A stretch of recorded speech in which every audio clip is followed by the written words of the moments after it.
So, question number 23, right?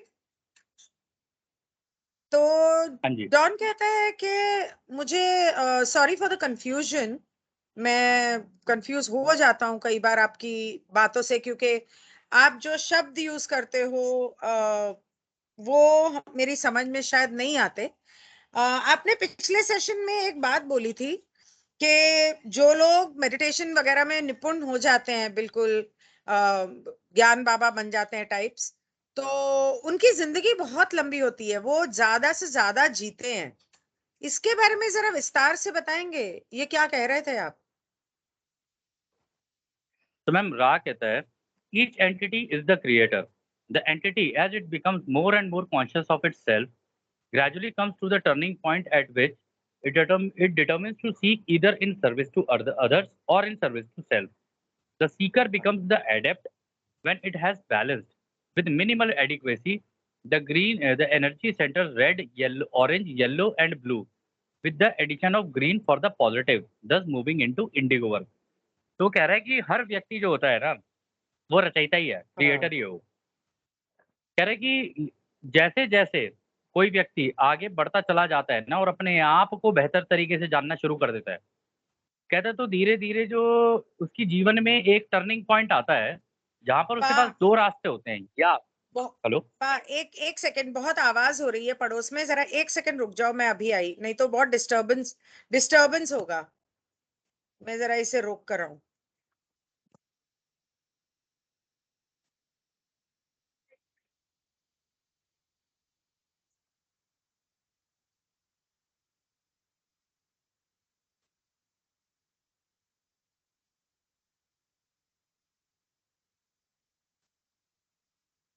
बंद कर दे। चटनी piece रही है, आपके समोसे की चटनी तैयार कर रही है। अरे हाँ, सॉरी, अनम्यूट करूं मैं वैसे खुद को। वैसे वैसे यहाँ पर तो नहीं आ रही है, मतलब इसके ऊपर नहीं आ रही आवाज। अच्छा, चलो फिर ठीक है। हाँ जी, सॉरी पा, यस प्लीज कंटिन्यू। तो रहा कहता है कि हर व्यक्ति है जो अपने आप में क्रिएटर ही होता है। कहते हैं जैसे जैसे वो अपने आप को जानना शुरू करता है ना और आगे बढ़ना शुरू करता है तो उसकी जिंदगी में एक टर्निंग पॉइंट आता है जहाँ पे या तो वो दूसरों की सेवा का रास्ता चुन ले या केवल अपनी सेवा का रास्ता चुन ले। ठीक है।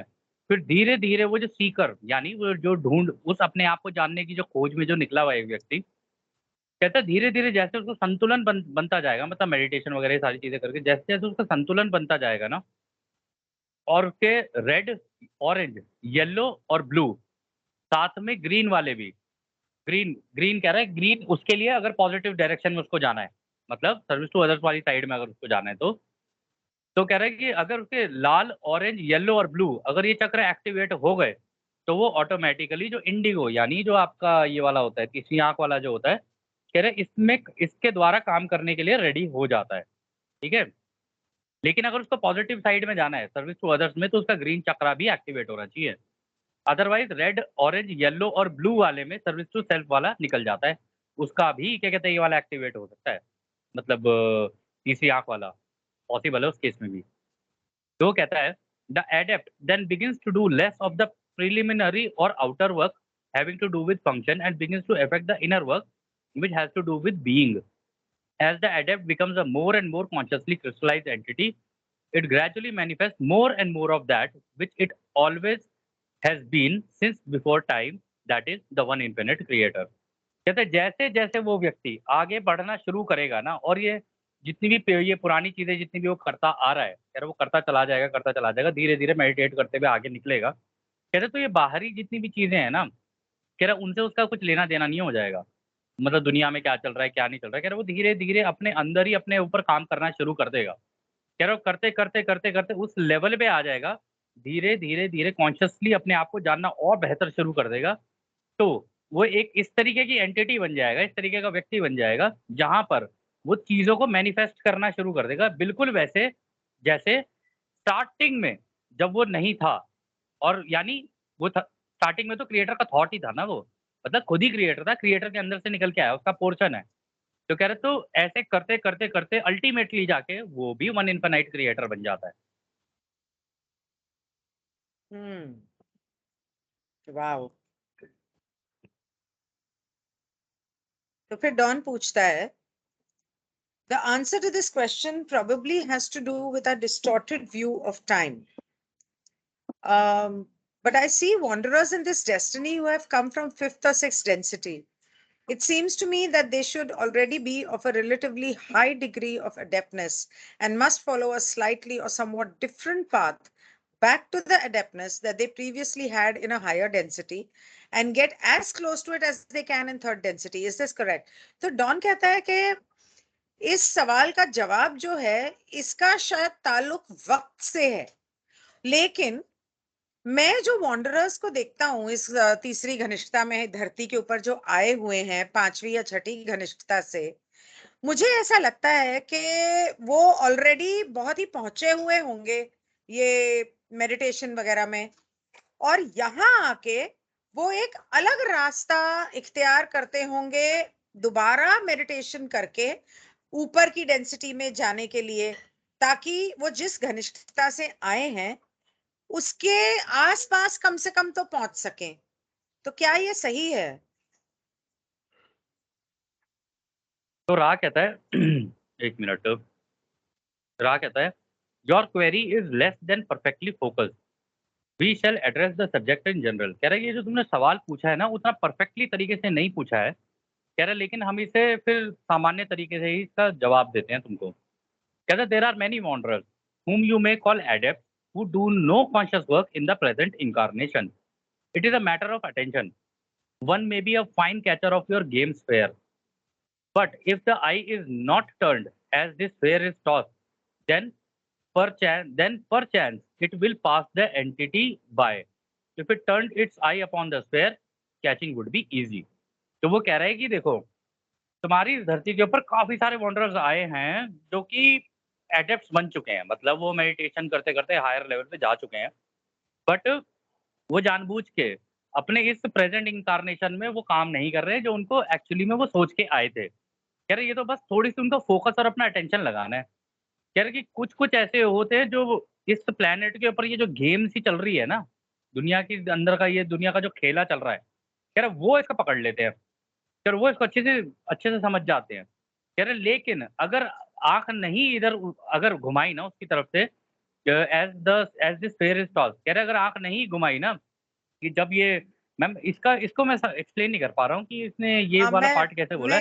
मैं करती हूँ। तो क्या होता है कि वॉन्डरर्स आते तो हैं, जैसे पहले भी रा ने एक्सप्लेन किया है कि वॉन्डरर्स आते तो हैं, लेकिन यहाँ आने के बाद उनका वो पर्दा लग जाता है याददाश्त के ऊपर। तो यहाँ आने के बाद वो ये जो माया जाल है ना, उसको समझने लग जाते हैं, और अगर इस माया जाल से उन्होंने नजर हटाई तो eye is not turned as the sphere is tossed, मतलब जैसे कि ये धरती अगली घनिष्ठता में जाती जा रही है, आगे बढ़ती जा रही है, अगर उन्होंने इस पर ध्यान नहीं दिया, जब यहाँ ये वो आंख की बात कर रहा है तो बेसिकली वो ध्यान की बात कर रहा है कि उनके नजर में वो मायाजाल को तो समझ चुके हैं, लेकिन वो जहां पे मेडिटेशन पे उनको फोकस करना चाहिए उस पर नहीं कर रहे हैं, और अगर उनका ध्यान इस पर नहीं गया जैसे कि धरती आगे बढ़ती जा रही है तो ये मौका निकल जाएगा उनके हाथ से।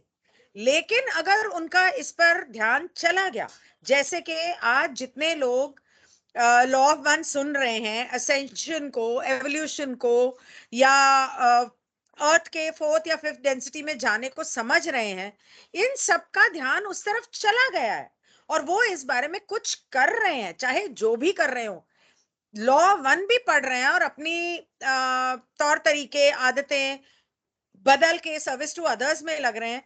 वो एक मौका है, अगर उन्होंने वो मौका खो दिया तो फिर वो मौका उनके हाथ से निकल जाएगा। लेकिन अगर उनके ध्यान में आ गया और उन्होंने उस तरफ ध्यान लगा लिया तो फिर वो आगे निकल सकते हैं। In the case of wanderers which seek to recapitulate the degree of adeptness which each had acquired previous to this life experience, इस जिंदगी में आने से पहले पिछली जिंदगियों में जो ये जो wanderers हैं वो भले काफी कुछ सीख चुके हैं, मेडिटेशन करना जान गए हैं, लेकिन अगर वो उससे और आगे निकलना चाहते हैं या उसको परफेक्शन में लाना चाहते हैं या और आगे बढ़ना चाहते हैं, we may note that even after the forgetting process has been penetrated, there is still the yellow ray activated body which does not respond as does the adept, which is of a green or blue ray activated body. जो लोग ये perfection को दोबारा करना चाहते हैं, जो वो पहले सीख चुके उससे, उनके वो अपने वो जो पर्दा है जिसको घूंघट कहते हैं, उस पर्दे को भेद नहीं पाए हैं, फिर भी उनकी जो येलो रे बॉडी है is still the yellow ray, there is still the yellow ray activated body which does not respond. उनकी जो येलो रे बॉडी है वो उसको वो एक्टिवेट नहीं कर पा रहे, जैसे कि उनकी ग्रीन रे बॉडी या ब्लू रे बॉडी, मतलब वो बोल पाते हैं, सबसे प्यार कर पाते हैं और आध्यात्म लोगों को बांटते हैं, लेकिन खुद अपनी येलो रे बॉडी को एक्टिवेट नहीं कर पा रहे। इसीलिए उनके अंदर फ्रस्ट्रेशन, कंफ्यूजन बढ़ जाता है, बहुत ज्यादा परेशान हो जाते हैं वो, due to the inherent difficulties of manipulating the finer forces of consciousness through the chemical apparatus of the chemical ray, yellow ray body, activated body.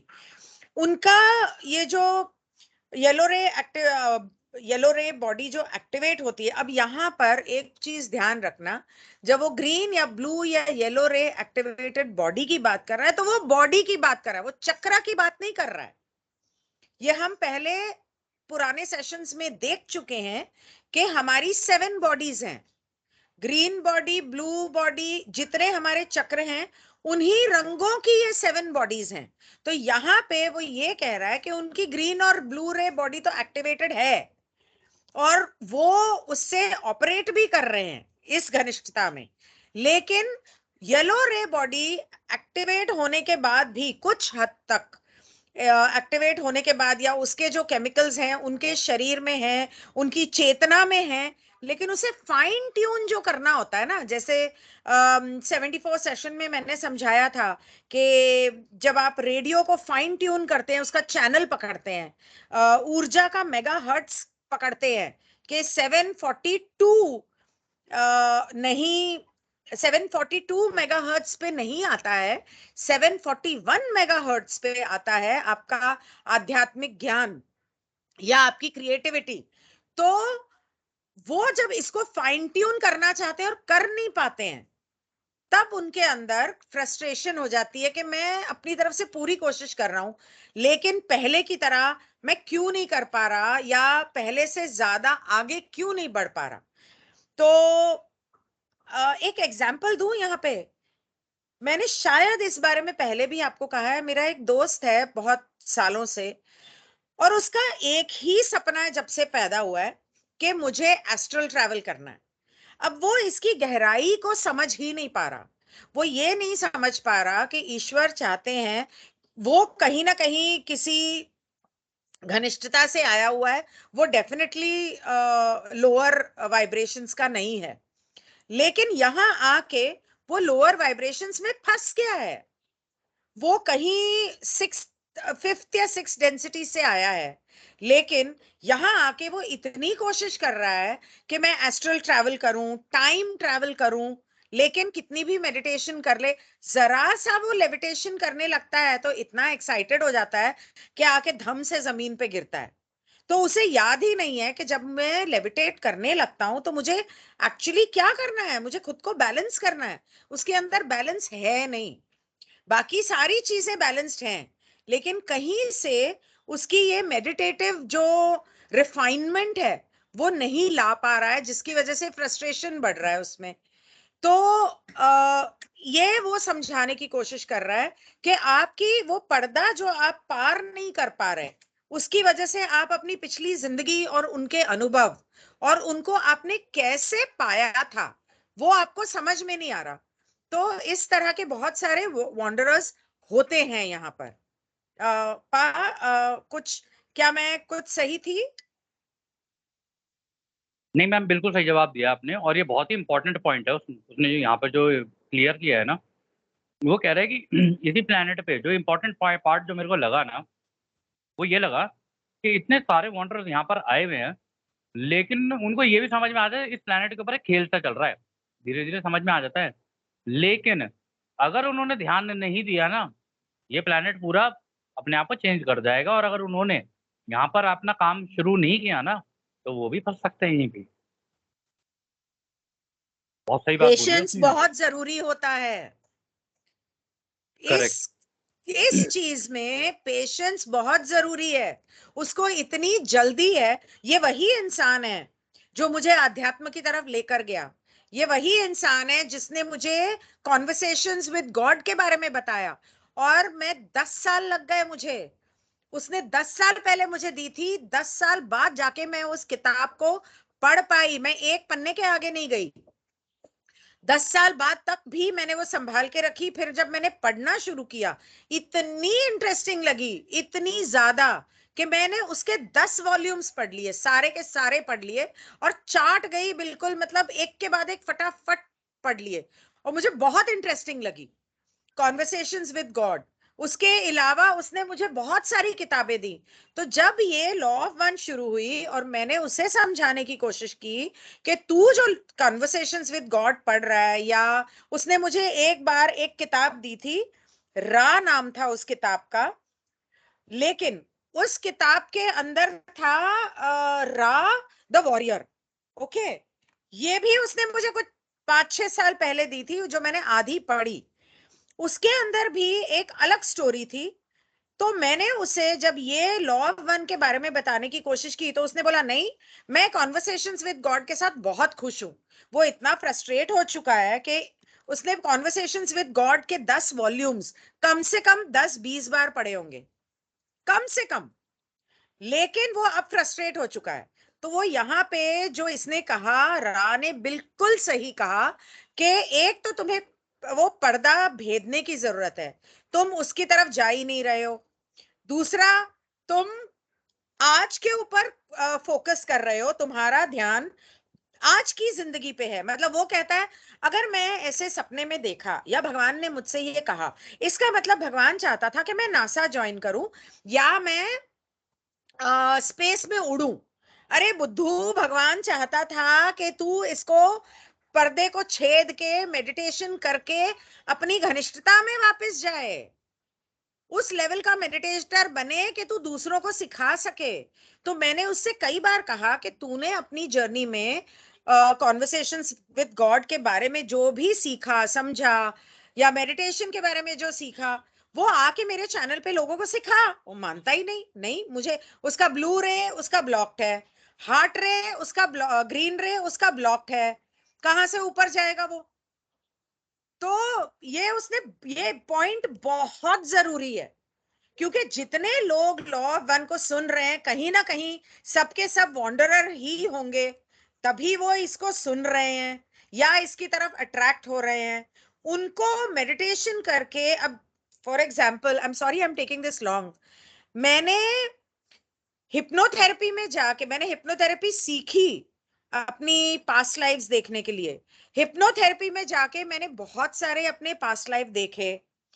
फिर कई बार मेरे साथ ऐसा हुआ कि मैंने कहा यार, ये पास्ट लाइफ देख के कोई फर्क तो पड़ नहीं रहा। कहते हील हो जाते, ये वो।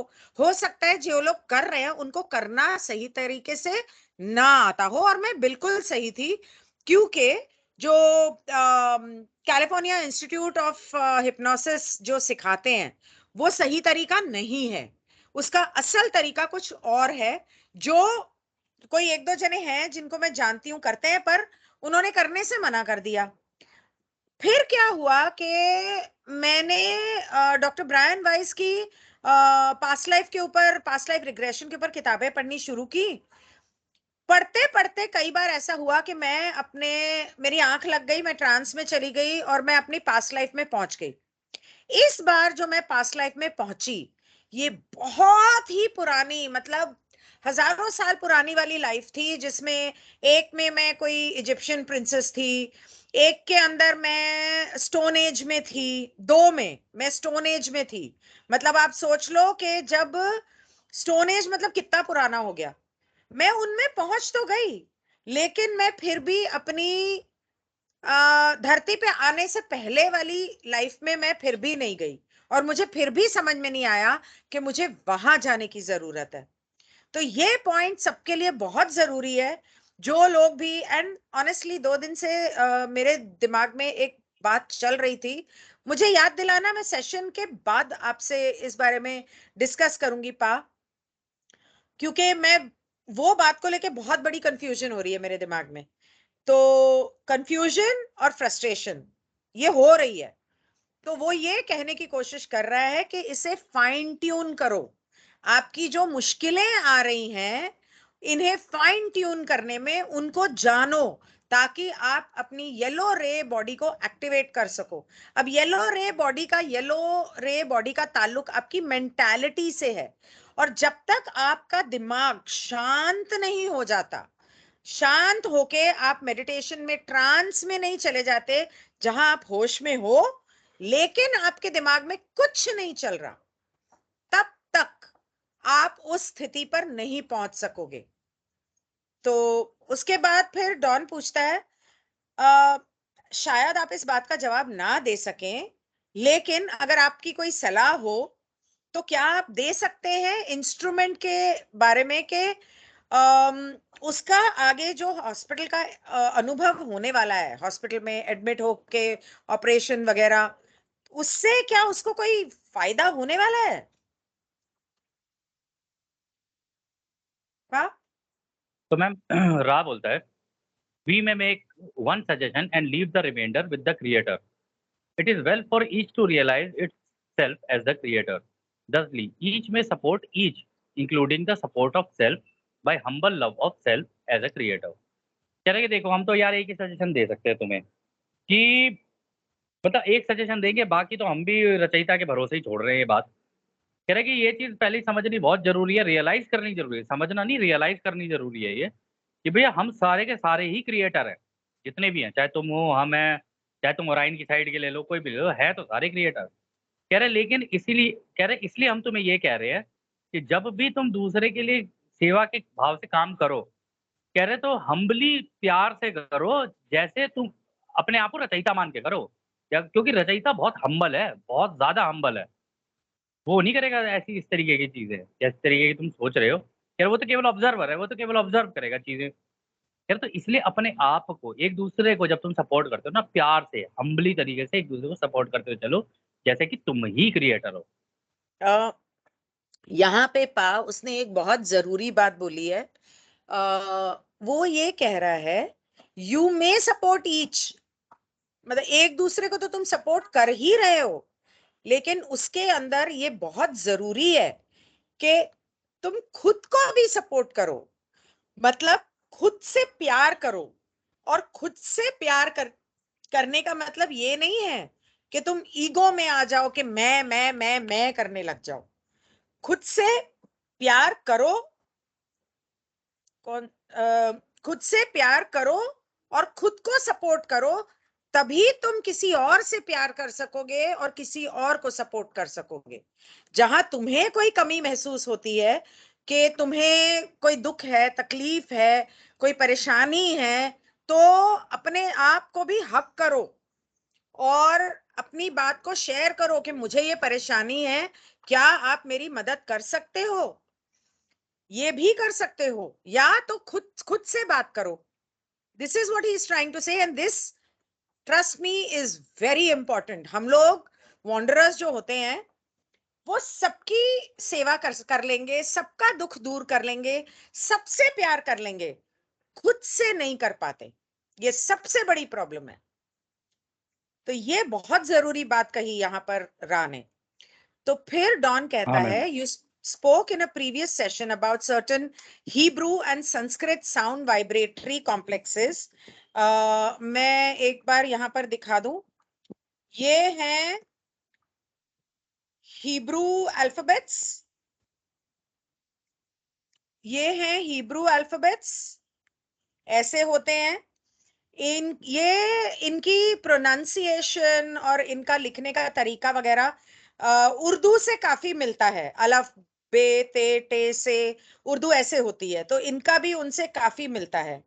ये है संस्कृत की ओरिजिनल लिपि, सॉरी, ये है ओरिजिनल ब्रह्मा, मतलब संस्कृत जिस तरह से लिखी जाती थी, उसके बाद ये कैसे लिखी जाने लगी, उसके अंदर चेंजेस आए, उसके बाद अब ये कैसे लिखी जाती है, और कंपैरिजन में रोमन, ग्रीक, फोनिशियन, ये सब है। ओरिजिनल ये है। और एक चीज और थी, लाइट लैंग्वेज की आप पिक्टोग्राफी की आप बात कर रहे थे। पिक्टोग्राफी जो है वो ऐसी है, इस तरह की दिखती है, जिसमें एक्चुअली डायग्राम बनाया जाता है कि क्या हो रहा है, कौन है, दैट वे। तो वो कहता है कि पिछले सेशन में आपने हिब्रू और संस्कृत भाषा की बात की थी, और ये कहा था कि वो बहुत पावरफुल है क्योंकि उसका गणित से कोई ताल्लुक है, जो कि क्रिएटर ने बनाया, related to that which was the creation. Could you expand on this? क्या आप इसके बारे में थोड़ा सा विस्तार से समझाएंगे, और ये कैसे हिब्रू, क्रिएटर, संस्कृत, ये आपस में कैसे जुड़े हुए हैं? तो मैम जी बड़ा प्यारा सवाल पूछा है, उसने बड़ा अच्छा जवाब भी दिया उसने। तो रा कहता है as we previously stated the linkage is mathematical और that of the ratio you may consider it musical there are those whose mind complex activities would attempt to resolve this mathematical ratio. But at present, the coloration of the intoned vowel is part of the vibration which cannot be accurately measured. However, it is equivalent to types of rotation of your primary material particles. अच्छा, तो यहाँ पे वो कह रहा है कि देखो हमने तुम्हें जैसे कहा था, कह रहा है इसका लिंक मैथमेटिक्स से है, और मैथमेटिक्स कह लो या फिर जो रेशोज होते हैं ना कि कौन सी चीज कितनी मात्रा में होनी चाहिए, कौन सी चीज कितनी मात्रा में होनी चाहिए, कह रहा है उस हिसाब से है। यार तुम इसे ना म्यूजिक की तरह समझ सकते हो। इसलिए मैम मैंने आपको याद है एक बुक कही थी, अगर आपको सीरियसली समझना है ना कि यूनिवर्स बना कैसे है, तो आपको वो बुक पढ़नी चाहिए, the universe is sound by Nada Brahma. इतनी प्यारी नाद बुक है ना ब्रह्मा। मैम, उसके अंदर नाद ब्रह्मा, अगर आप देखोगे ना उस बुक को पढ़ोगे तो आपको समझ में आ जाएगा यूनिवर्स बना कैसे है। मतलब म्यूजिकल नोटेशन से बना हुआ है ये पूरा का पूरा।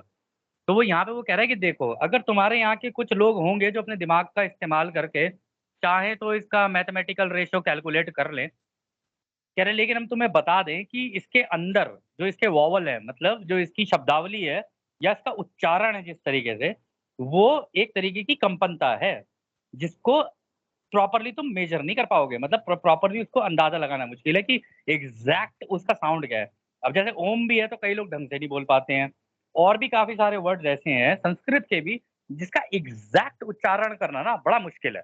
मुश्किल है या कह लो उसका रेशो एग्जैक्ट नहीं निकलता है। ठीक है, तो वो कह रहा है कि हालांकि हम तुम्हें ये कह दें, ये जितने भी वर्ड्स जिनकी तुम बात कर रहे हो ना, चाहे वो हिब्रू के हों या फिर संस्कृत के हों, वो उसके बराबर के हैं जितना तुम्हारे हर पार्टिकल, जो तुम्हारे शरीर का एक एक पार्टिकल है, उसके अंदर जो रोटेशन चल रही है ना, रोटेशन मतलब किस तरीके से इलेक्ट्रॉन्स इधर से उधर जंप, उधर से इधर जंप, उधर से उधर जंप, उधर से उधर जंप, और अंदर एक स्पाइरल रोटेशन होती है हर पार्टिकल के अंदर। स्पाइरल मतलब घूमता रहता है स्पाइरल तरीके से हर पार्टिकल के अंदर।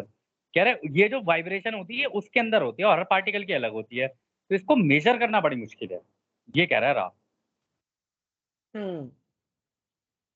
कल मैंने ग्रुप के अंदर कुछ लिंक्स शेयर किए थे, जिसके अंदर संस्कृत मंत्रों का उच्चारण और सबसे पावरफुल संस्कृत मंत्रों के बारे में बताया गया था। आई होप कि वो पेज सबने पढ़ा। दो तीन मैंने शेयर किए थे जो जरूरी थे, जो आज के इस सेशन से रिलेटेड थे। आई डोंट नो, मैंने अच्छा पता नहीं बालों के बारे में मैंने शेयर किया कि नहीं, पर वो भी एक लिंक था, आई थिंक किया था। So next question, Don कहता है, if these sounds are precisely vibrated, then what effect or use would they have with respect to the purposes of the adapt? Don कहता है आप कह रहे हो कि इनका उच्चारण जो है वो जरूरी है, कि आप किस तरह से बोलते हो, वो सही म्यूजिकल नोट बनता है कि नहीं, जिससे वो सही कंपनता आती है कि नहीं।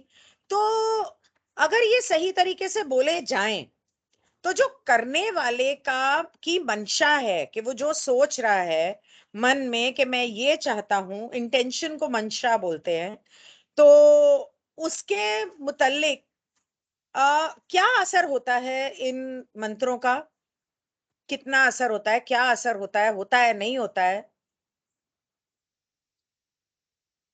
तो मैम यहाँ पे रहा कहता है, you may consider the concept of sympathetic resonance. When certain sounds are correctly vibrated, the creation sings. Ma'am यहाँ पे भी मैं आपको एक एग्जांपल भी दूंगा, रुकना। तो वो जी। कहता है कि तुम ना, एक चीज होती है जिसे कहते हैं सिंपैथेटिक रेजोनेंस, यानी जब आप कोई वर्ड मुंह से निकालते हो ना, उसका साउंड किस तरीके से आप दूसरे के सामने पेश कर रहे हो ना, उसकी जो रेजोनेंस होती है ना, उससे एक दूसरे के साथ अटैचमेंट हो जाना। ठीक है? ये सिम्पैथेटिक रेजोनेंस अपने आप में एक बहुत अच्छी वो है टेक्नोलॉजी, अगर आप अंडरस्टैंड कर सको तो। थोड़ा ढूँढना है इसे गूगल पे अगर कर सको तो।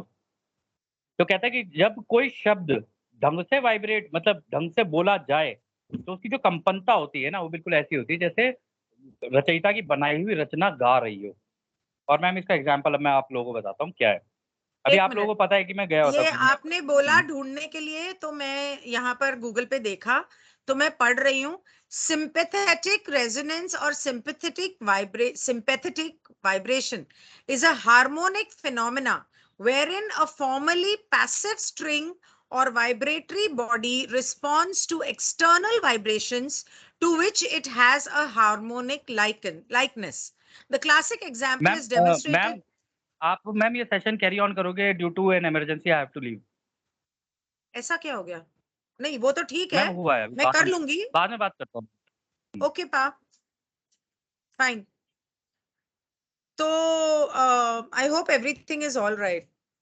So the classic example is demonstrated with two similar tuning forks, which one is mounted on a wooden box. ये रहा वो, मैं दिखा देती हूँ। ये है ट्यूनिंग फोक। ये हम लोगों को स्कूल में इसकी वाइब्रेशन के बारे में बताया गया था। इसे आप हल्का सा झटका दोगे ना, हाथ में पकड़ के, डंडे से पकड़ के इसे झटका दोगे, तो इसमें से वैसी आवाज निकलती है जैसी जब मैं मेडिटेशन में बेल बजाती हूँ ना, तो उस तरह की आवाज निकलती है।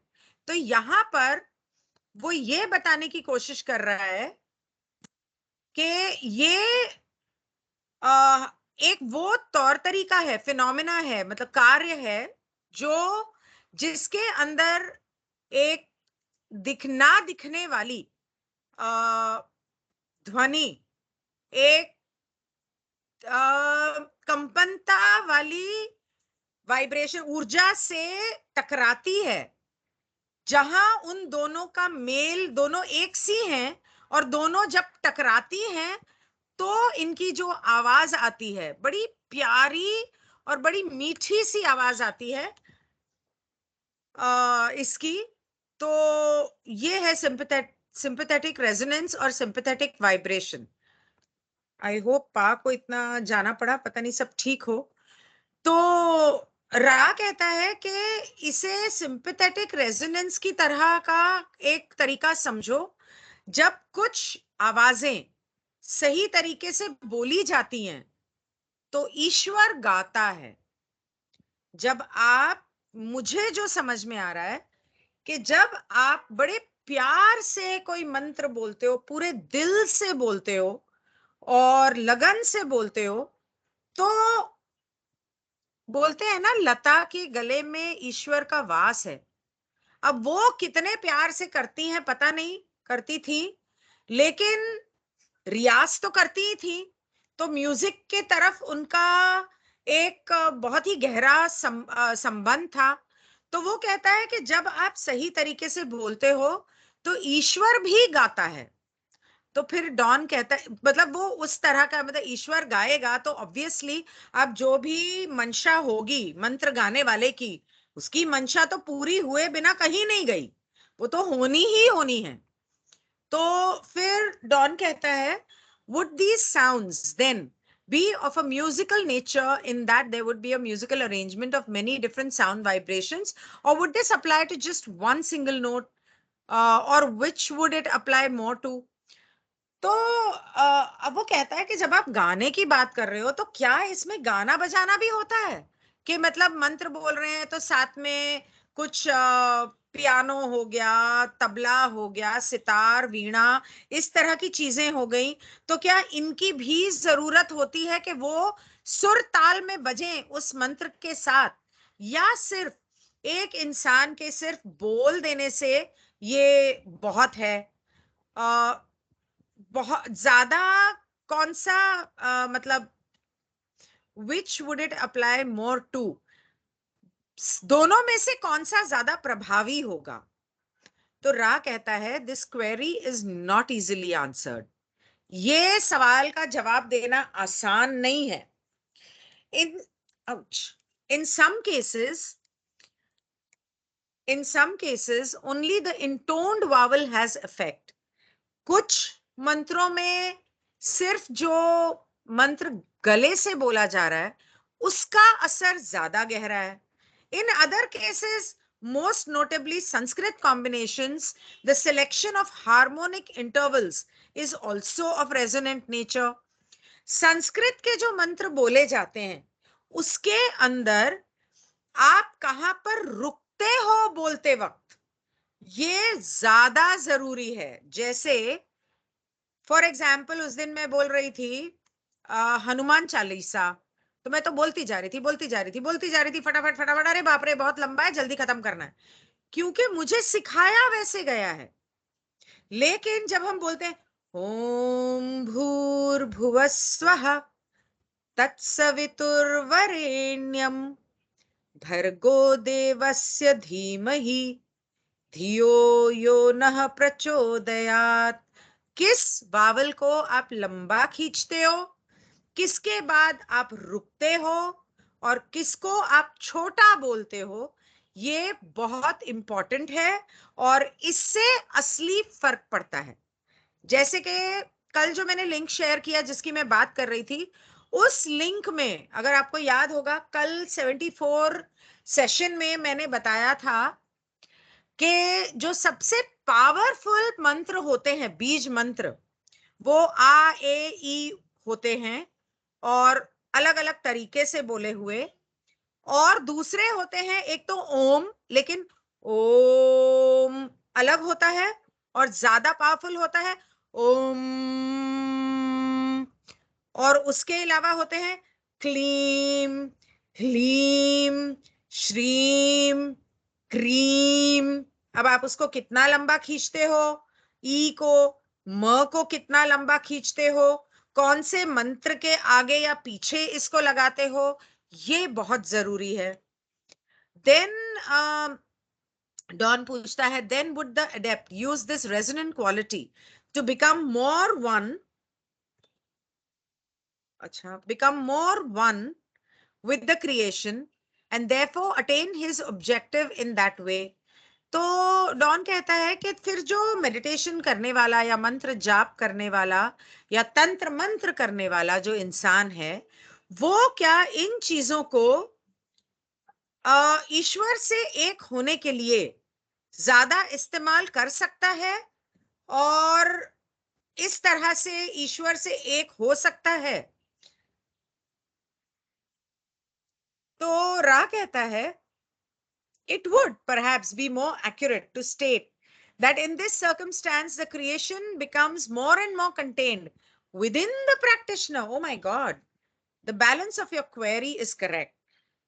तो रा कहता है, हाँ जो तुमने सवाल पूछा है ना, बहुत संतुलित तरीके से पूछा है, बिल्कुल सही पूछा है, और हाँ आ, सही तरीके से अगर मैं कहूं तो इन हालात में जो तंत्र मंत्र करने वाला इंसान है वो इस हद तक पहुंच जाएगा कि वो और ईश्वर की क्रिएशन दोनों एक हो जाएंगे। मतलब कि वो ये प्रैक्टिस करते करते ईश्वर बन जाएगा या ईश्वर के साथ एक हो जाएगा। मतलब यहां तो उसने कहा है कि creation becomes more and more contained with in the practitioner.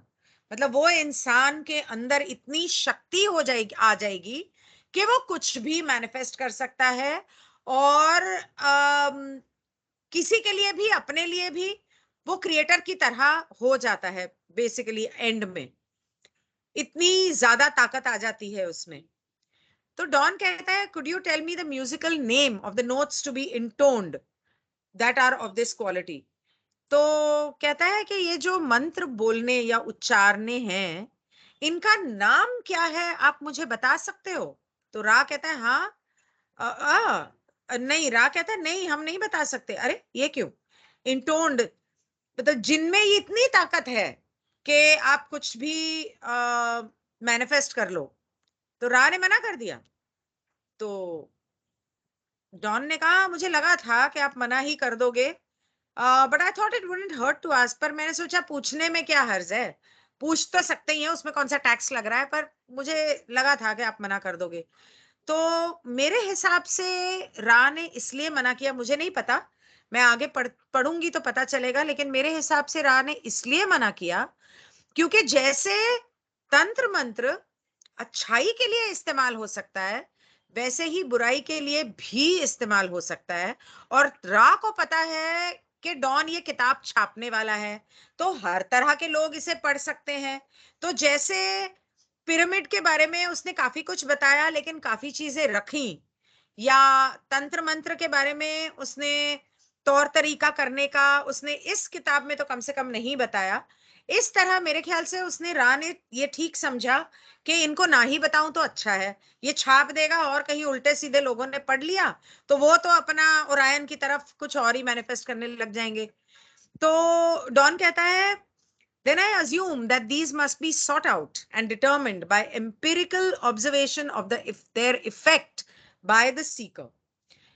मैं ये मान के चल रहा हूं कि ये जिस इंसान को कुछ ऐसा करना है, वो उसकी इच्छा है तंत्र मंत्र करने की, और वो उससे क्या चाहता है कि तंत्र मंत्र करने से मैं क्या मैनिफेस्ट करूं, उसके हिसाब से भाई अच्छा है या बुरा है, और उसका किस हद तक गहरा असर पड़ेगा, उसके हिसाब से वो खुद ही ढूंढे और खुद ही करे इतनी मेहनत। इसीलिए आपने नहीं बताया। क्या मैं सही हूं? तो रा कहता है हाँ, कुछ हद तक सही हो। As your seeking continues, there will be added to empirical data that acuity of sensibility which continued working in the ways of the adept offers। तो वो कहते हैं जैसे जैसे तुम्हारी खोज ईश्वर की ओर या तौर तरीकों की ओर बढ़ेगी, उसके अंदर काफी तरह का बहुत ही हाई लेवल का इम्पोर्टेंट नॉलेज ऐड किया जाएगा, जिसकी जो सेंसिटिविटी या सेंसिबिलिटी है ना, कि मतलब तुम्हें कहाँ दिमाग इस्तेमाल करना है और कहाँ उसे फाइन ट्यून करना है, which continued working in the ways of the, जो मंझे हुए तांत्रिक या मंत्र पुजारी होते हैं, उनको पता होता है कहाँ पे क्या इस्तेमाल करना है, किसको क्या चीज बतानी है, किसको बीज मंत्र देना है नहीं देना है। तो इसी तरह से तुम्हें वक्त के साथ धीरे धीरे हर चीज की इंपॉर्टेंस का पता चलेगा, उसके असर का पता चलेगा, और कौन सी बहुत हाई लेवल की नॉलेज है, इंपॉर्टेंट है, और जिसकी शक्ति बहुत ज्यादा है, ये तुम्हें वक्त के साथ पता चलेगा जब तुम इसे ढूंढने निकलोगे या इसके बारे में खोज करने लगोगे। तो रा कहता है, these three aspects of the magical personality are stated to be power, love and wisdom। वो कहता है ये रा कहता है कि ये जादुई जो अस्तित्व है या व्यक्तित्व है, इसकी ताकत जो है, इसकी जो मेन तीन चीजें हैं, एक तो है प्यार, एक है समझदारी या ज्ञान, और एक है शक्ति उनको इस्तेमाल करने की। Is this correct? And are these the only primary aspects to the magical personality? क्या मैं सही हूं? और क्या एक जादुई व्यक्तित्व या अस्तित्व की ये तीन ही मेन गुण हैं उनके, या कुछ और भी हैं? तो रा कहता है the three aspects of the magical personality, power, love, wisdom, are so called in order that attention be paid to each aspect in developing the basic tool of the adept, that is itself. तो कहता है कि हाँ, ये तीन हैं, main तीन गुण हैं उस जादुई व्यक्तित्व के जो ये शक्तियां पाना चाहता है कि वो कुछ भी मैनिफेस्ट कर सके। लेकिन तुम्हें ये ध्यान रखना है कि हर चीज को कितने हद तक आपको डेवलप करना है, कितने हद तक उसे आगे ले जाना है, कितने हद तक इस चीज का इस्तेमाल करना है। भाई ये नहीं कि तुमने प्यार और ज्ञान पा लिया और शक्ति पा ली, अब उस शक्ति का गलत तरफ इस्तेमाल करने लग जाओ। या पहले तो इन तीन चीजों का अपने ऊपर नियंत्रण पाना है, अपने ऊपर उसको इस्तेमाल करना है, या खुद को उस हद तक पहुंचाना है जहां तुम ये जानो कि सही क्या है और गलत क्या है, प्यार की सीमा क्या है, और पावर मुझे अपने पे आजमानी है और दूसरों पे किस हद तक और किस किस जगह पे आजमानी है। ये नहीं कि हर जगह उसका इस्तेमाल कर लिया। It is by no means a personality of three aspects. It is a being of unity, being of six density. वो कहता है ये जो जादुई व्यक्तित्व है या अस्तित्व है, ये सिर्फ इन तीन पे आधारित नहीं है। इसके अंदर और भी बहुत चीजें हैं, जैसे इन तीनों का एकत्र होना और खुद का ईश्वर के साथ एकाग्र होना, खास करके छठी घनिष्ठता। It is a being of unity, being of six density. छठी घनिष्ठता के अस्तित्व से एक होना, and equivalent to what you call your higher self, अपने हायर सेल्फ के साथ एक होना। एंड मतलब अपना बड़ा जो हर घनिष्ठता में जो आपका स्वतः है, जो आपके लिए आपकी जिंदगी में आपके बताए गए माध्यम लगा रहा है, और उसी समय एट द सेम टाइम उसी समय is a personality enormously rich in variety of experience and subtlety of emotion. उसके अलावा एक वो शख्सियत पाना या होना जो हर तरह के अनुभव और हर तरह के भावनाओं की बारीकियों को भी समझ सके। हर एक के मन में क्या भावनाएं हैं, क्या इमोशंस हैं, उनकी बारीकियां क्या हैं, उनके अनुभव को अनुभव करना, अपने हर घनिष्ठता के अनुभव को अनुभव करना, और उसके आधार पे और अपने हायर सेल्फ के साथ एक होते हुए सही फैसला लेना, सही मंशा रखना। The three aspects are given that the neophyte not abuse the tools of its trade, but rather approach those tools balanced in the center of love and wisdom, and thus seeking power in order to serve.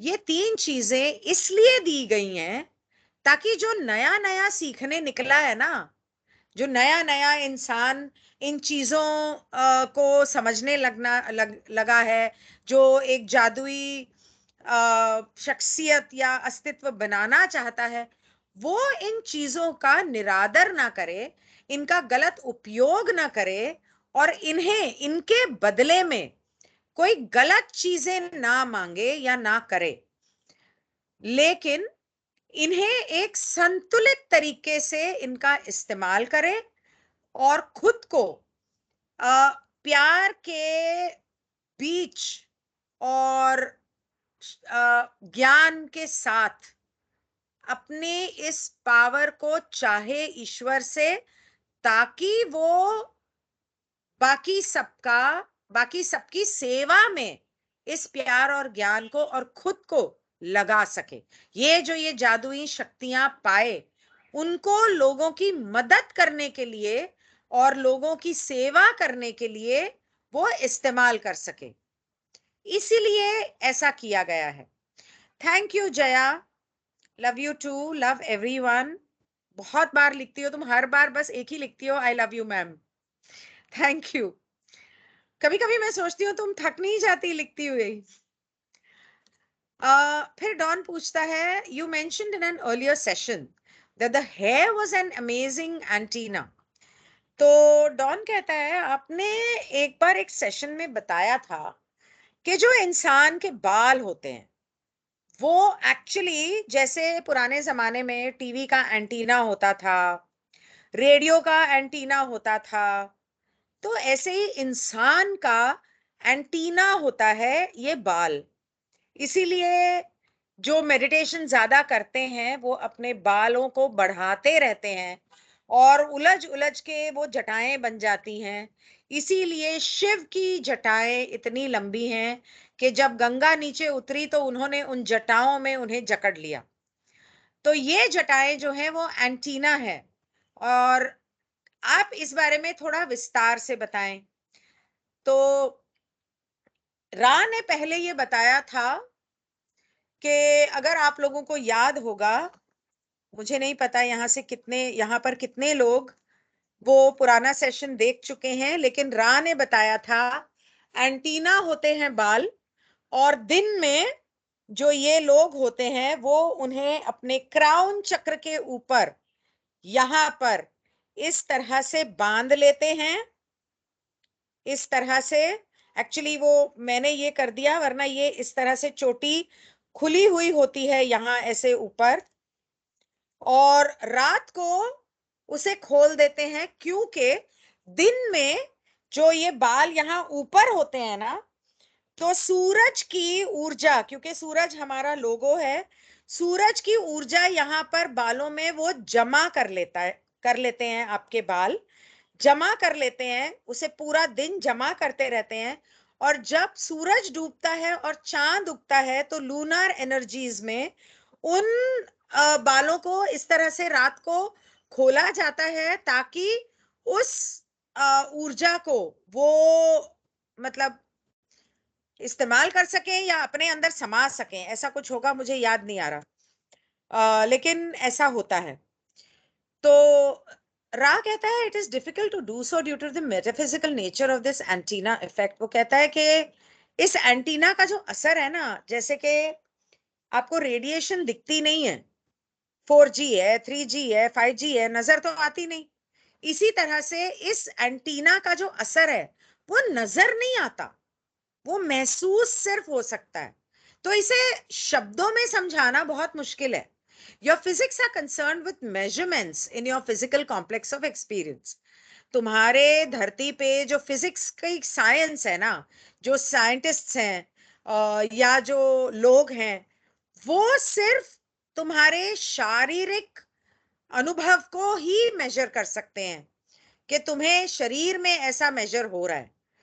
The metaphysical nature of the contact of those in time space is such that the hair has, as it has significant length, becomes a type of electrical battery. तो इसका जो आध्यात्मिक nature है इस चीज का, इस antenna के इफेक्ट का, वो ऐसा है कि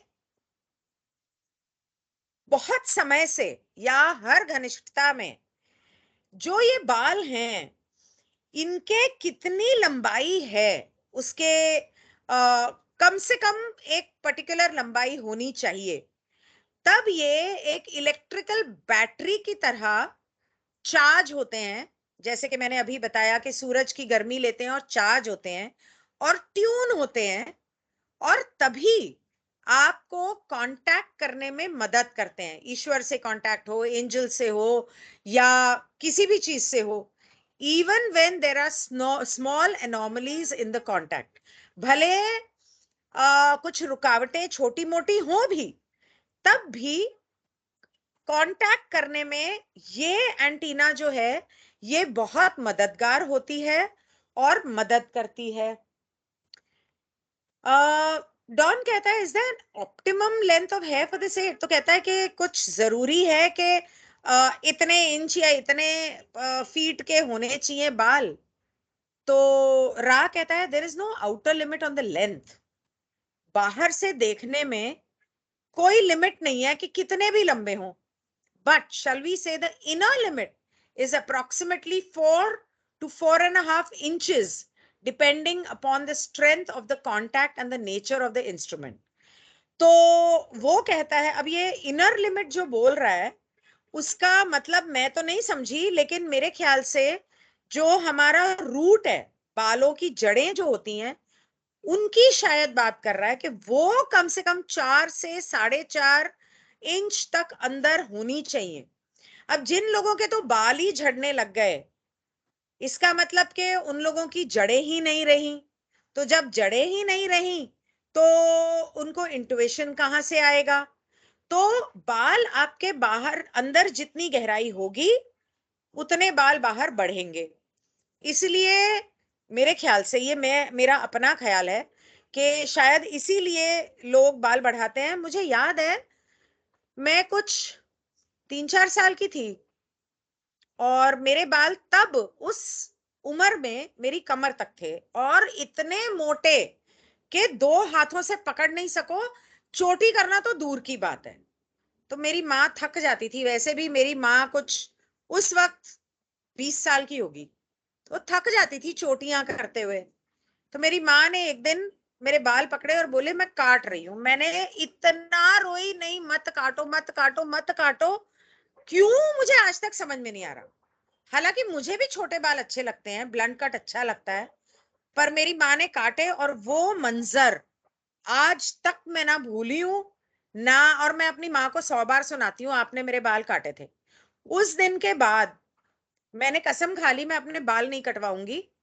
और फिर भी कई बार ऐसा हुआ कि कुछ किसी काम से गई, हल्का सा 1 इंच ट्रिम करना चाहा और बंदी ने पार्लर में मेरे बाल ही आधे कर दिए। अब मैं बहुत रोई, लेकिन क्या हो सकता है। तो हो सकता है कि कहीं ना कहीं मुझे इस बात का पता हो या किसी ऐसी किसी वजह से शायद मैं चाहती हूँ, मुझे नहीं पता। लेकिन शुरू से मेरे मन में रहा। तो लेकिन यहाँ वो कह रहा है कि बाहर से कितने लंबे हैं उससे फर्क नहीं पड़ता, अंदर से होने चाहिए। इसका मतलब अंदर से आपकी जड़ें मजबूत होनी चाहिए। तो अगर आप हेयर लॉस कर रहे हो तो उसका मतलब ये है कि आपका सहस्रारा जो है वो कमजोर है। जब आपका सहस्रारा वीक होता है तो आपके हेयर रूट्स वीक होते हैं, तब आपका हेयर लॉस होता है। तो अगर कहीं से भी वो काटते हैं लेकिन अंदर से जड़ें हो सकता है उनकी मजबूत हो कि रही। Thank you so much Jaya. लेकिन इसके लिए मुझे नहीं, पा को आई लव यू कहने की जरूरत है, क्योंकि मुझे भी ये पा ने लाके दिया है। मुझे तो पता नहीं था इसका, मैं तो सिर्फ शेयर कर रही हूं। इसमें मेरा बस इतना ही, मैं माध्यम हूं सिर्फ, और कुछ नहीं। तो अगर मतलब आपके बाल गिर रहे हैं तो उसका जल्द से जल्द, और हाँ, आपके बालों की जड़ों को बढ़ाने का सबसे बेहतर तरीका है शीर्षासन। अगर आप मेडिटेशन कर रहे हो और हेयर फॉल नहीं हो रहा है तो बहुत अच्छी बात है। अगर हेयर फॉल हो रहा है या आप मेडिटेशन नहीं कर पा रहे हो, शीर्षासन भी कर लोगे तो आपके बाल वापस आ सकते हैं, even if you are bald, let me tell you that. तो इसकी कुछ दवाइयां भी होती हैं। एक है गोदंती भस्म, एक है मोती भस्म, और एक चीज और है, वो क्या है मुझे याद नहीं, लेकिन कुछ 2-3 दवाइयां हैं। इन्हें मिला के एक चुटकी अगर आप आधे ग्लास गाय के दूध में मिलाकर पियोगे, 1 ग्लास या आधे ग्लास भी, और अगर उसमें 1 चम्मच गाय का घी मिला सको, दूध नहीं है तो गाय के घी में 1 चम्मच में मिला के खाओ दिन में 3 बार, तो उससे फर्क पड़ता है। और दिन में 2 बार, सुबह उठते ही और रात को सोने से पहले, महाभृंगराज और एक तेल आता है जो ठंडक देता है लाल रंग का, इसकी मसाज करने से आपके सहस्रारा पे और बालों पे असर पड़ता है।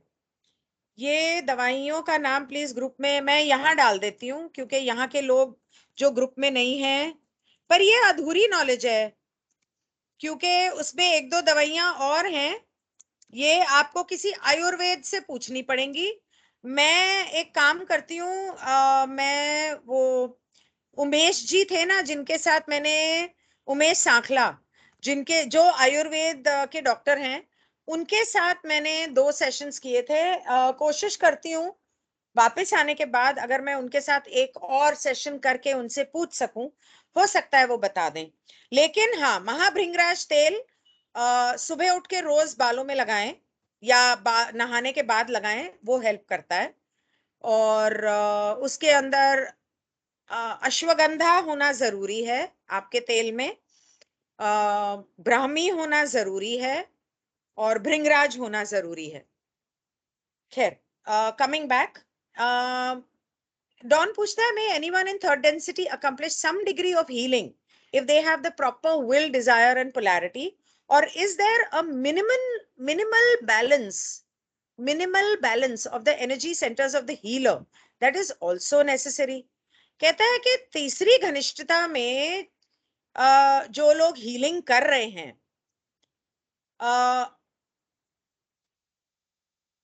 उनकी कुछ हद तक उनकी इच्छा, उनकी दृढ़ता और उनकी दूसरों की सेवा करने की इच्छा, ये कुछ हद तक तो होनी जरूरी है, और उनके कुछ हद तक चक्र बैलेंस होने जरूरी हैं हीलिंग करने के लिए। क्या ये जरूरी है कि कुछ हद तक तो कम से कम हो? तो रा कहता है, an entity may at any time instantaneously clear and balance its energy centers. एक इंसान अपने चक्र एक क्षण में साफ कर सकता है, अनब्लॉक कर सकता है और संतुलित कर सकता है अगर वो चाहे। Thus, in many cases, those normally quiet, blocked, weakened, or distorted may, through love and strength of will, become healers momentarily. कहता है अगर हीलर के चक्र ब्लॉक्ड भी हो, लेकिन अगर वो किसी की हीलिंग सच्चे दिल से करना चाहता है, उनकी सेवा करना चाहता है, तो एक क्षण में उसके वो चक्रस जो है वो खुल सकते हैं और वो हीलिंग दे सकता है। ऐसा कुछ नहीं है कि वो नहीं दे सकता। To be a healer by nature, one must indeed train itself in the disciplines of the personality. Healer बनने के लिए आपको ये सीखना जरूरी है कम से कम कि हीलिंग कैसे देनी है और खुद के चक्र कैसे बैलेंस करने हैं। तो ये कुछ हद तक उनको सीखना उनके लिए जरूरी तो है। तो डॉन कहता है, how does the use of the magical ritual of invoking the magical personality aid the mind body spirit complex totality? वो कहता है कि ये जो हम जादुई तंत्र मंत्र करते हैं, इस जादुई शक्ति को या अपने अंदर इस अस्तित्व को जगाने के लिए, पूरे अस्तित्व में इसका असर इतना हो कि हम हीलिंग दे सकें या जो भी मंशा है उसे मैनिफेस्ट कर सकें, तो ये कैसे मदद करता है उसकी, जो ये तंत्र मंत्र जो करते हैं उसका किस हद तक या कितना उसमें हिस्सा है उसकी मदद में? Could you expand on the answer you gave in the last session? आपने पिछली बार समझाया था पिछले सेशन में, लेकिन इसको थोड़ा सा विस्तार से समझा सकते हो कि ये तंत्र मंत्र की ये क्रिया करने से ये जादुई अस्तित्व किस तरह से, जादुई अस्तित्व को किस तरह की मदद मिलती है? तो रा कहता है, when the magical personality is properly and efficaciously invoked, the self has invoked its higher self. जब ये इंसान अपनी जादुई उस अस्तित्व को इन्वोक करता है, यानी कि सामने लाता है, जैसे कि नॉर्मली तो मैं एक नॉर्मल इंसान हूं, लेकिन जब मैं हीलिंग या रात को मेडिटेशन करने कलेक्टिव या किसी की भी हीलिंग करने बैठती हूँ या किसी का टैरो या न्यूमरोलॉजी करने बैठती हूँ, तो मेरी एक अलग पर्सनालिटी, एक तरह से मेरी कुछ शक्तियां जागृत होती हैं। बेसिकली जब आप ऐसा कर रहे हो तो घूम फिर के आप अपने बड़े स्वतः को बुला रहे हो अपने अंदर, अपने हायर सेल्फ को अपने अंदर बुला रहे हो।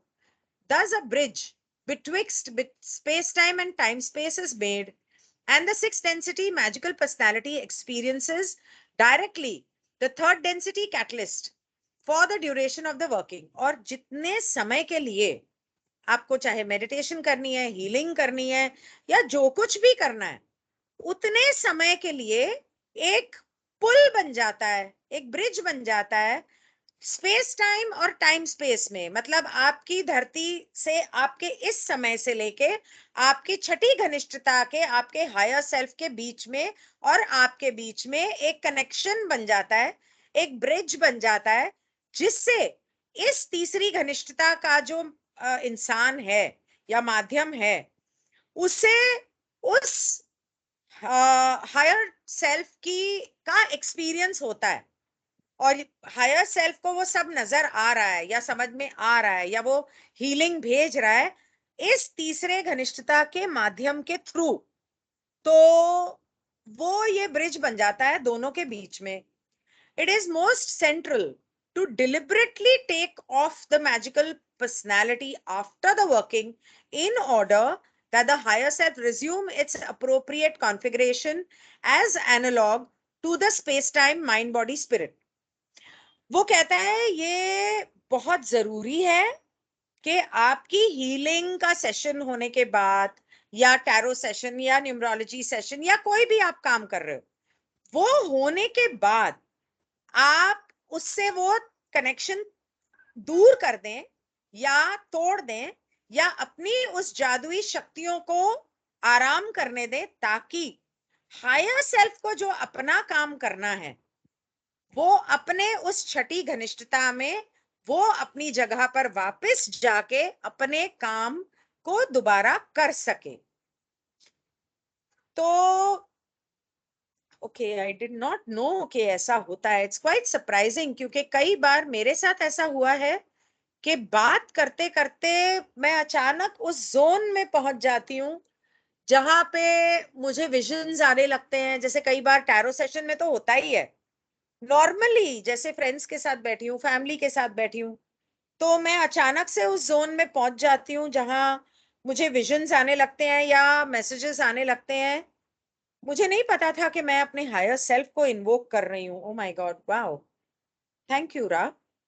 तो फिर डॉन पूछता है, तो आप इसका मतलब ये कह रहे हो कि ये जो एक्ट है, ये जो कर्म हम कर रहे हैं, सिग्नल और the key for the invoking of the magical personality which is putting something on और अ जेस्चर, मतलब कि जैसे कि आप एक कवच पहन रहे हो या कोई कपड़ा पहन रहे हो या कोई चाबी से कोई ताला खोल रहे हो या कोई सिग्नल दे रहे हो या कोई कर्म ऐसा करके अपनी जादुई शक्तियों को खोल रहे हो, ये बहुत ध्यान से करना चाहिए। इतनी ध्यान से you should as carefully take that something off or reverse the gesture, perhaps at the end of the invocation।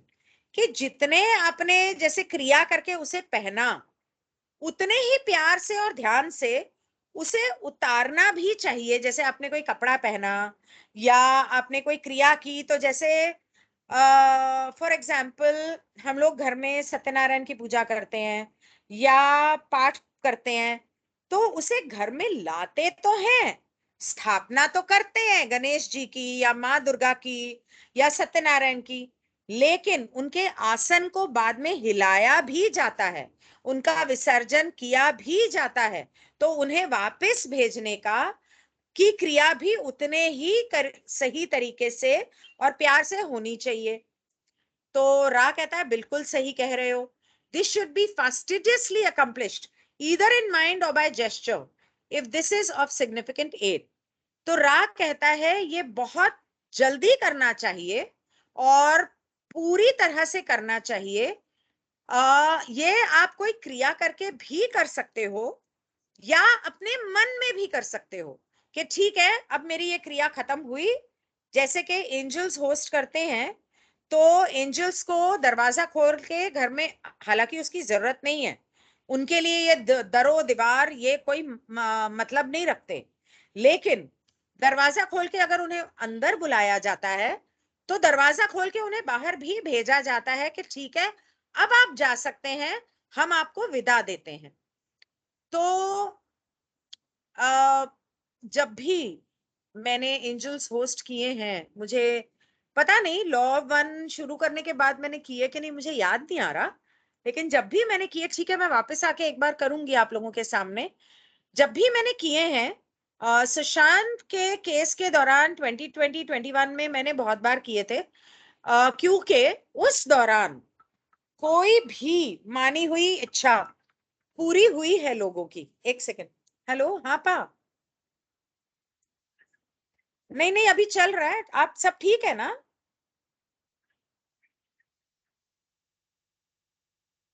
ओ बाप रे, हल्दी लगाई?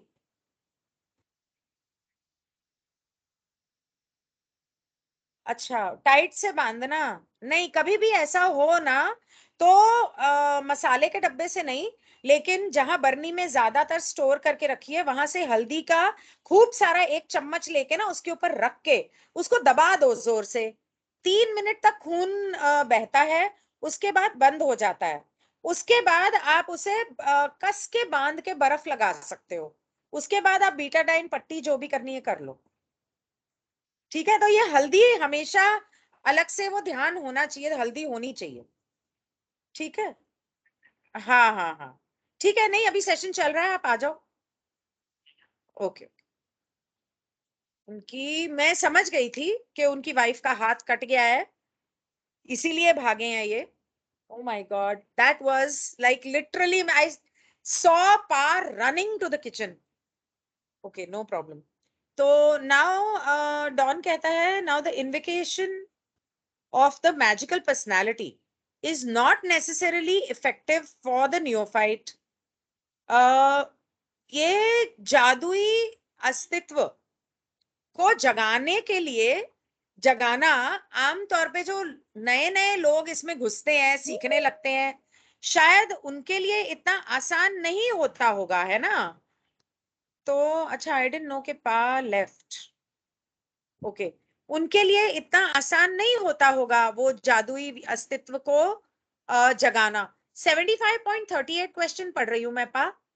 Is there a point at which there is a ठीक है, no problem. definite quantum change and the magical personality does then reside?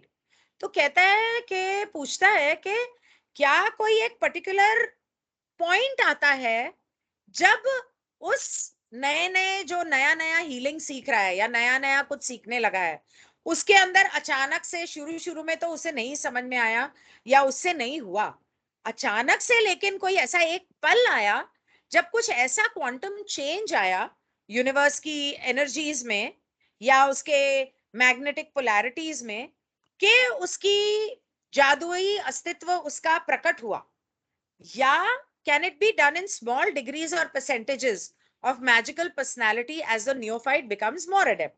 या क्या ये हिस्सों में होता है कि थोड़ा सा अब हुआ, थोड़ा सा तब हुआ, थोड़ा सा तब हुआ?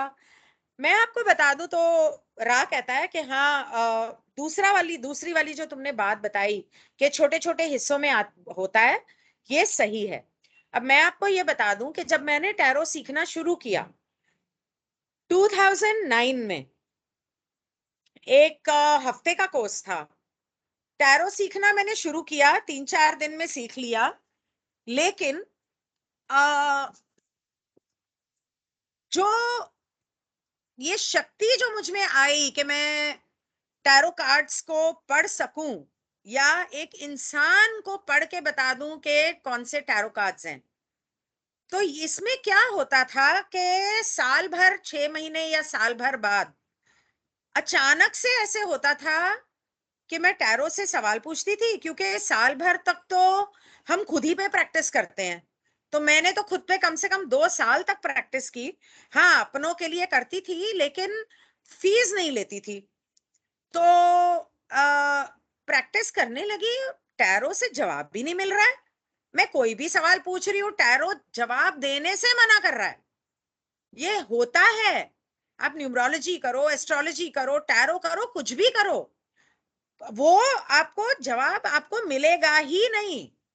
जब ऐसा होता है, इसका मतलब आपका एक क्वांटम शिफ्ट हो रहा है, आपके अंदर एनर्जीज आपकी असेंड कर रही हैं, ग्रोथ हो रही है मेटाफिजिकल। और तब ये होता है कि हफ्ता 10 दिन इनको साइड में रख दो, इनको बिल्कुल छुओ भी नहीं, और उस वक्त मेडिटेशन कर लो, या उस वक्त मतलब अपनी नॉर्मल जिंदगी जी लो। धीरे धीरे धीरे धीरे, ये मेरे साथ बहुत बार हुआ है, कई बार हुआ है। धीरे धीरे धीरे धीरे आपको, और फिर उसके बाद जब दोबारा आप अपने टैरो कार्ड्स को एनर्जाइज, अगर सब, मतलब मैं अपनी बात कर रही हूँ, मुझे नहीं पता यहाँ पे कोई टैरो कार्ड रीडर है या नहीं। दोबारा जब आप अपने टैरो कार्ड्स को निकालोगे तो उन्हें नए सिरे से एनर्जाइज करना पड़ता है। नए सिरे से उनको एनर्जाइज करो, तब जाके आपको जवाब मिलता है। मतलब ऐसा मेरे साथ हुआ, और ये बहुत बार हुआ। कई बार तब भी हुआ जब मैंने नया डेक खरीदा। तो नया डेक खरीदा, जैसे कि मैंने ओशो का डेक खरीदा, आज भी मुझे किताब पढ़नी पड़ती है, मुझे उसके जवाब नहीं मिलते, क्योंकि मैं उसके साथ अलाइंड नहीं हूं। तो इसीलिए मैं वो कभी भी ऑनलाइन सेशंस में यूज नहीं करती हूँ। तो ये बहुत बार होता है। और आपको जब भी आप, जैसे कई बार आप मेडिटेशन करने बैठोगे, 6 महीने तक तो अच्छे खासे कर रहे हो, फिर अचानक ऐसे होगा कि मुझसे हो ही नहीं रहा, मुझसे नहीं हो रही मेडिटेशन। तो वो समय आपके अंदर कुछ चेंजेस का है, आपके अंदर कुछ चेंजेस आ रहे हैं, कुछ ऊर्जा बदल रही है, कुछ कंपनता बदल बदल रही है। तब take it easy and relax. तो डॉन पूछता है, then is it correct that a good sequence. Ma'am एक चीज इसमें ऐड करूंगा, जी। ये जब आप लोग मेडिटेशन भी स्टार्ट करोगे ना, तब हाँ, भी इस तरीके की चीजें आप लोगों के पास होंगी ही होंगी, क्योंकि आप नए नए मेडिटेटर हो, स्टार्ट करते हो तो स्लोली ग्रेजुअली इस तरीके की चीजें होती हैं। क्या क्या क्या कहा आपने पा? जब कोई नया नया मेडिटेटर होता है ना मैम, हाँ तो वो भी जब नया स्टार्ट करता है ना मेडिटेशन, तो इनिशियली स्टार्टिंग लेवल पे इस तरीके की चीजें उनके साथ भी होती है हाँ, वही तो मेडिटेशन कहा में भी। मैंने। हम्म। हाँ। तो फिर डॉन कहता है कि then it is correct that a good sequence for developing the invocation of the magical personality are alternate meditations, first on power, then on love, then on wisdom, and to continue cycling in that way. Is that an appropriate technique? तो Don पूछता है, तो इसका मतलब मेरे हिसाब से ये सही रहेगा कि इंसान पहले तो अपना रूट चक्र, अब ये कह रहा है कि पहले आप मेडिटेशन अपने पावर की करो, अपने अंदर वो पावर लाओ, पावर सबर की। फिर आप मेडिटेशन करो लव की, फिर आप मेडिटेशन करो विजडम की। और जब भी, अब इसको बदलते रहो, जैसे आपने एक महीना एक कर ली, दूसरे महीने फिर उसको दोबारा से शुरू करो। बेसिकली वो ये कह रहा है, पावर मतलब रूट चक्र, उस पे फोकस करो, फिर हार्ट चक्र पे फोकस करो, फिर सहस्रारा पे फोकस करो या तीसरी आंख पे, और फिर इसे उस साइकिल में चलते रहो। जैसे एक दिन ये किया, अगले दिन ये, तीसरे दिन ये, फिर वापस गए, ऐसे करते रहो। तो ये तौर तरीका शायद ज्यादा बेहतर रहेगा, नहीं? तो रा जवाब देता है। वाह। क्वेश्चन नंबर है मैम 75.39 ना। जी। तो रा कहता है, this is Indeed an appropriate technique in this particular group there is an additional aid in that each entity manifests one of these qualities in a manner which approaches the archetype. Thusly, visualization may be personalized and much love and support within the group generated. कह रहे हाँ, तुम ये सही कह रहे हो कि ये टेक्निक टेक्निक सही है, जिसका तुम अभी उसने ज़िक्र किया। कह रहे कि इस पर्टिकुलर जो तुम्हारा ग्रुप है ना, इस केस में तुम तीनों के अंदर ये एडिशनल मतलब हेल्प करेगा तुम लोगों को कि तुम अलग-अलग लेवल पे, अपने-अपने लेवल पे चीज़ों को मैनिफेस्ट कर सको, ठीक है? चीज़ों को मतलब जो तुम्हारे थॉट्स हैं, उनको मैनिफेस्ट कर सको और ये इसलिए होगा क्योंकि ये जो क्वालिटीज़ तुम्हारे अंदर धीरे-धीरे डेवलप हो रही हैं ना, ये तुम्हारे आर्केटिपिकल माइंड यानी उस आर्केटाइप जो तुम्हारे दिमाग के अंदर है, कह रहे उसको अप्रोच करके तुम वहाँ से निकाल रहे हो।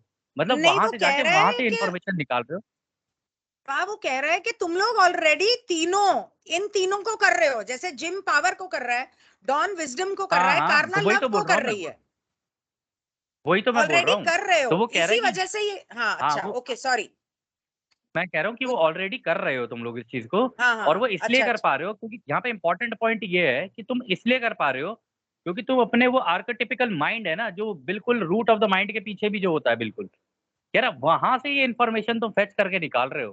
कह रहे इसीलिए जो तुम लोग विजुअलाइज़ेशन की जो टेक्नीक कर रहे हो ना, तीनों के तीनों अलग-अलग, कह रहे वो तुम्हारी पर्सनलाइज़्ड है, मतलब तुम लोग की अपनी पर्सनल लेवल पे है। ये नहीं है कि तुम लोग विजुअलाइज़ करोगे तो तीनों के लिए एक ही जैसी इफ़ेक्ट करेगी। नहीं, ये सबके लिए अलग-अलग इफ़ेक्ट करती है। इसलिए यहाँ पर एक इम्पोर्टेंट पॉइंट है कि जब लोग आप लोग मेडिटेशन वगैरह करते हो, तो किसी को कुछ दिखता है, किसी को कुछ दिखता है। तो आप अपने आर्क जब आप पूछते हो ना कि इसका क्या मतलब है? इसका क्या मतलब है? देखो हर किसी का मतलब अलग-अलग हो सकता है। वो इसीलिए क्योंकि जो इन्फॉर्मेशन आप निकाल रहे हो ना, जब पुल कर रहे हो, आप अपने आर्केटिपिकल माइंड के अंदर से कर रहे हो, जो बिल्कुल रूट ऑफ द माइंड के भी पीछे की तरफ है, जो जिसके अंदर पूरा यूनिवर्स की सारी इन्फॉर्मेशन है। तो वहाँ से आप जब मेडिटेशन करोगे, जहाँ से जो इन्फॉर्मेशन का पॉइंट होगा, वहाँ से वो इन्फॉर्मेशन निकालोगे। इट इज़ जस्ट लाइक कि आप कंप्यूटर के अंदर या फ़ोन के अंदर हो, किसी फ़ोल्डर के अंदर कोई इन्फॉर्मेशन पड़ी हुई है या कोई डेटा पड़ा हुआ है, कहाँ पड़ा हुआ है, वो आपको पता चल गया है। अब आप वहाँ से वो इन्फॉर्मेशन निकाल रहे हो।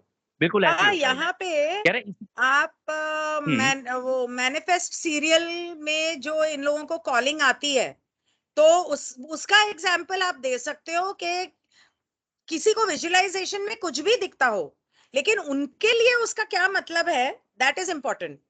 तो you can give them that. Correct, correct. सबके सबके लिए अपना-अपना मतलब निकलेगा लेकिन, ऐसा नहीं है और लेकिन आपको अगर मान लो बहुत सारे लोगों के साथ कोइंसिडेंटली एक ही चीज़ हो रही है ना, तो उस केस के अंदर सबको एक साथ बैठ के डिसाइड करना चाहिए या उसके ऊपर फोकस करना चाहिए कि एक्चुअली इस चीज़ का मतलब है तो है क्या? नहीं, मतलब ये करने की ज़रूरत होती बेसिकली है उस टाइम पे। मैनिफेस्ट में ये बताया है कि ठीक है, किसी को कोई चीज मेडिटेशन में दिख रही है, लेकिन उस चीज का मतलब अगर आप मुझसे या पा से पूछते हो, तो मेरे लिए उसका मतलब कुछ भी हो सकता है, पा के लिए उसका मतलब कुछ और हो सकता है, लेकिन आपकी जिंदगी में उस चीज की क्या महत्वता है, ये तो आप ही को पता है। इसलिए उसका मतलब भी आप ही ढूंढ के निकाल सकते हो। करेक्ट, एकदम करेक्ट। तो फिर डॉन कहता है, in is the exercise of fire, मतलब जो हवन हमने किया कार्ला के लिए, क्या वो सबसे बढ़िया है करना, और इज देयर एनीथिंग बेटर, या उससे बेहतर कुछ है जो हम कर सकते हैं इसकी मदद करने के लिए। तो रा कहता है continue as you are at present we cannot speak of the future as we may then affected but there is a great probability possibility if you follow the path which you now tread that more efficacious methods for the entire group will be established. वो कह रहा है जो तुम अभी कर रहे हो ना उसको करते रहो। कह रहे आगे के फ्यूचर के लिए हम इसलिए नहीं बोल सकते क्योंकि वो तुम्हारा फ्यूचर इफेक्ट कर देगा और उस केस में आज़ादी का उल्लंघन है तो इसलिए हम लोग नहीं करेंगे। तो कह रहे हैं कि लेकिन हम तुम्हें बता रहे हैं आगे की बहुत बड़ी प्रोबेबिलिटी है और पॉसिबिलिटी भी है कि तुम इस रास्ते को अगर फॉलो करते रहो, चलते रहो इसके ऊपर, तो इससे भी बढ़िया-बढ़िया मेथड तुम्हारे सामने आने लग जाए, जो ये तुम पूरे एज़ अ ग्रुप उसको एस्टैब्लिश कर पाओ, मतलब उसका इस्तेमाल कर पाओ। फिर वो आगे कहता है, "this instrument begins to show rapid distortion towards increase of pain. We therefore would offer time for any brief queries before we leave this working." तो वो कह रहा है कि हाँ, मतलब वो यही कह रहा है यहाँ पर सेशन ओवर हो गया। वो कह रहा है कि अब कार्ला के दर्द हो रहा है, तो अगर कोई छोटा सवाल हो तो पूछ लो, हालाँकि वो पूछते नहीं, वो बस यही पूछते हैं कि बस हमें ये बता देना कि इसको और कंफर्टेबल कैसे कर सकते हैं। तो यहाँ पर ये सेशन ओवर हो चुका है। ठीक है, अब किसी का कोई एंड सवाल थैंक है यू तो गिनी पूछ मैम, लो। ये सेशन आपने टेक ओवर किया। थैंक यू, नहीं थैंक्स अ नहीं, नो लॉट। प्रॉब्लम। इसमें थैंक्स क्या इसमें है? कोई ऐसी इम्पोर्टेंट इन्फॉर्मेशन थी जो कि शायद मैं भी मिस कर गया हूँ? क्योंकि यहाँ पे मैं ग्रुप के अंदर देख रहा हूँ कि कुछ लोग हेयर और इन सब से रिलेटेड कुछ बात कर रहे हैं। तो वो टॉपिक एग्ज़ैक्टली था क्या? क्या आप मेरे को बता सकते हो? वो टॉपिक ये था कि डॉन उससे पूछता है कि एक बार एक सेशन में आपने बताया था कि बाल जो होते हैं वो बहुत जरूरी होते हैं, एंटीना होते हैं। तो उसके बारे में थोड़ा विस्तार से बताओ। तो रा उसको बोलता है कि बाल मतलब हाँ होते हैं एंटीना। तो वो कहता है कितने लंबे होने चाहिए? तो वो कहता है कि बाहर से कितने लंबे हैं उससे फर्क नहीं पड़ता, अंदर से 4 से 4.5 इंच कम से कम रूट में होने चाहिए। तो वो कहता है कि अच्छा, एंटीना कैसे एग्ज़ैक्टली काम करता प्रिसाइज़ली बताइए। है अच्छा, प्रिसिज़न भी बताइए कि साढ़े 4 से साढ़े 4 इंच अंदर होने चाहिए। रूट। रूट से, अच्छा। तो वो कहता है कि अच्छा तो फिर इसका जो असर होता है, एंटीना आप बोल रहे हो, तो एंटीना कोई एनर्जी एब्जॉर्ब कर रहा है तो वो क्या होता है? तो रा कहता है कि ये तुम्हारे शब्दों में समझाना मुश्किल है। क्योंकि एक जैसे आपको 3G 4G 5G क्या होता है, रेडिएशन होती है। अब रेडिएशन को समझाओ तो नहीं कह सकता ना कोई। तो वो एंटीना क्या करता है कि आपको क्रिएटर से मिलाता है। आप जब उसकी वो बोलता है कि ऊर्जा जो है आपके बालों में, आपके रूट्स में जमा होती है। तो मैं इन लोगों को ये बता रही थी कि जब आपका सहस्रारा चक्र वीक होता है तो आपके हेयर फॉल होने लगती है। तो अगर आपका सहस्रारा वीक है, या अगर आपको हेयर फॉल हो रही है, या आप गंजे भी हो चुके हो, तो उसका तौर तरीके हैं। तो एक तो है कि कुछ आयुर्वेदिक दवाइयां हैं, जैसे गोदंती भस्म, मोती भस्म, ये सब इस्तेमाल करने चाहिए। दूसरा है कि हेयर मसाज रेगुलरली होना चाहिए। भृंगराज तेल, जो महाभृंगराज ऑयल जो होता है, वो यूज करना चाहिए, क्योंकि उसमें ब्राह्मी, भृंगराज और अश्वगंधा होता है। उसके अलावा शीर्षासन करना कर सकते हैं। उससे ब्लड फ्लो जाता है आपके रूट्स पे, तो वो उसको स्ट्रॉन्ग करता है। यही सब बातें हो रही थी। तो क्या खाना चाहिए क्या नहीं, कोई कह रहा था ठीक है। आंवला खाना चाहिए वगैरह वगैरह। च्यवनप्राश खा सकते हो, तो मैम लेकिन ये जो ज़रा ज़रा सेशन आप स्टॉप कर दोगे ये मतलब रिकॉर्डिंग? हाँ मैं कर देती हूँ। जो च्यवनप्राश जो है वो जो बाजार में मिलता है, उसके अंदर सुना है कि स्टेरॉइड्स होते हैं। तो अगर कोई होममेड बनाता है तो वो लेना चाहिए।